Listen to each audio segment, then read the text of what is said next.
कृष्णाकडे वैराग्य कुठलं? रत्नजडीत पोशाख परिधान करायचा, सोन्याची द्वारका नगरी, रत्नाच्या सिंहासनावर बसायचा, द्वारकेचा राजा होता, आभूषित अभिषिक्त सम्राट होता. आणि मग वैराग्य कसलं? वैराग्य देहाचं वरवर दिसणारं नाही, अंतःकरणातलं वैराग्य बरं का. भगवंतांकडे होतं की जे तुमच्या माझ्याकडे नाहीये. प्रपंचामध्ये आम्ही वैराग्य आणि वैताग यामध्ये फरक आहे. आम्ही कायम वैतागलेले.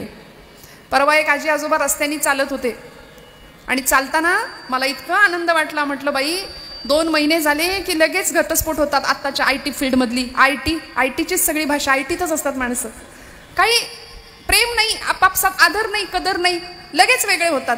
पण बघा जुनी माणसं, ही ज्येष्ठ मंडळी माझ्या समोर बसली आहेत, काय मुरलेला संसार ज्याला म्हणतो की नाही आपण, असं मुरलेलं प्रेम.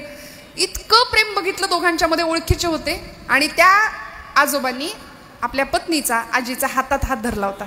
2 जण रस्त्याने चालले होते. मला असं वाटलं काय प्रेम आहे, किती आनंद आहे. म्हटलं आजोबा काय तुमचं प्रेम आहे, अक्षरशः इतकं सात्विक प्रेम मी आज पाहिलं, मला खूप आनंद वाटला. ते म्हणले अगं कसलं प्रेमन कसलं काय, हात सोडला की साड्यांच्या दुकानात पळते म्हातारी, म्हणून हात सोडत नाही म्हणले. संसार यालाच म्हटलंय की नाही, प्रपंच यालाच म्हटलंय हो. पण या प्रपंचामध्ये सुद्धा प्रपंच करावा नेटका.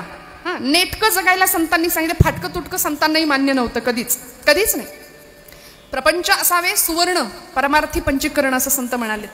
मग प्रपंच सुंदरच करायचंय, जोडून या धन, उत्तम व्यवहारे, उदास विचारे, वेचकरी तुकोबा सांगतात की नाही आम्हाला. असा प्रपंच आमचा असावा. पण त्या प्रपंचाला जोड परमार्थाची अशी देखणी असावी, असा देखणा परमार्थ. पण मी एक वाक्य नेहमी सांगत असते की आम्हाला परमार्थाचा अर्थ कळत नाही. थोडं लक्ष देऊन ऐका बरं, मराठी भाषा आहे. परमार्थाचा अर्थ आम्हाला कळत नाही, अर्थाचा परमार्थ बरोबर कळतो. यामागे आम्ही, म्हणून सध्या सगळ्या जगाची भूक काय आहे? सत्ता, संपत्ती, पैसा, श्रीमंती. इतका धावतोय माणूस या एका गोष्टी करता आणि समाधान नावाची श्रीमंती हरवून बसतो. सगळं आहे घरामध्ये, इतकं फर्निचर भरलंय. वैराग्य कसलं हो, माणसांना बसायला जागा नाही, एवढं फर्निचर भरलंय. इतकं सगळं आहे. लाखो रुपयांचे LED TV आहे मोठा, पोरांच्या हातामध्ये लाखो रुपयांचे मोबाईल आहेत. म्हणून इंदोरीकर महाराज फार सुंदर सांगतात की मोबाईल बघा त्यांच्या हातातला. ते म्हणले होते ना एके ठिकाणी की मी घेऊ शकलो असतो, भरपूर मोठा मोबाईल घेऊ शकतो मी, पण तरी सुद्धा मला असं वाटतं मोठी माणसं मोठी असतात ती या अर्थाने.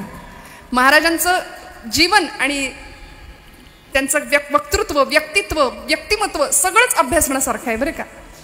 त्यामुळे लाखो रुपयांचे मोबाईल पोरांच्या हातामध्ये आहेत, पण 50 रुपयाचं पुस्तक घरात सापडायला सुद्धा नाही, सापडणार सुद्धा नाही. वाचाल तर वाचाल म्हण आहे आपल्याकडची, पण नाही हो, कुठलं काय.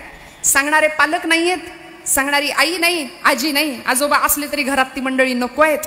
इनमिन 3-4 माणसं, सगळ्यांनी येऊन एकत्र बसायचंच नाही, हातात ताट घ्यायचं, उभे उभे जेवायचं, ही आमची संस्कृती. म्हणजे आम्ही अधपतित होतोय, संस्कृतीचं अधपतन होतोय, रस्सा तळाला जातोय, याची भावना सुद्धा तुमच्या माझ्या मनात नाही. आम्ही पेटून उठत नाही.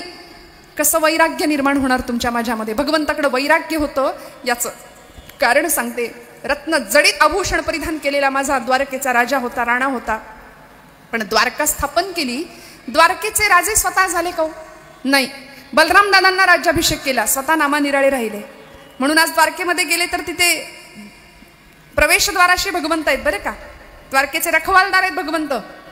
सिंहासनावर बलराम दादांना बसवलं, आपण नामानिराळे झाले. मथुरेला आले गोकुळ सोडून. गोकुळामध्ये किती सुख होतं, लोणी खात होते, चोऱ्या करत होते, आनंदी आनंद होता. वेळ आली, गोकुळ सोडलं, मागे वळून नाही बघितलं, मथुरेत आले.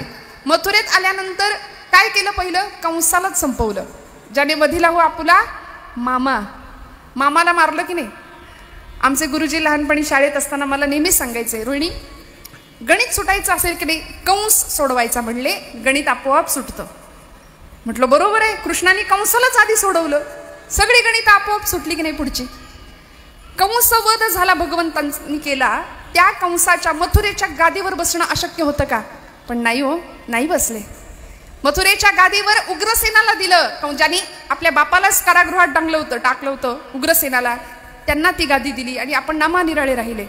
असं वैराग्य भगवंतांकडं. जरासंधाला मारलं, त्याचं राज्य घेऊ शकले असते, गादीवर बसू शकले असते, पण नाही, ते त्याच्या पुत्राला दिलं. नरकासुराला मारलं, त्याचं राज्य घेऊ शकले असते, पण नाही, ते दिलं त्याच्या पोराला. याला म्हणायचं वैराग्य. हे तुमच्या माझ्याकडे असणं फार गरजेचं आहे, जे छत्रपती शिवप्रभूंकडे होतं. म्हणून म्हणते कृष्ण कुणालाच कळाले नाही, कृष्ण फक्त राजांना कळाले, फक्त राजांना.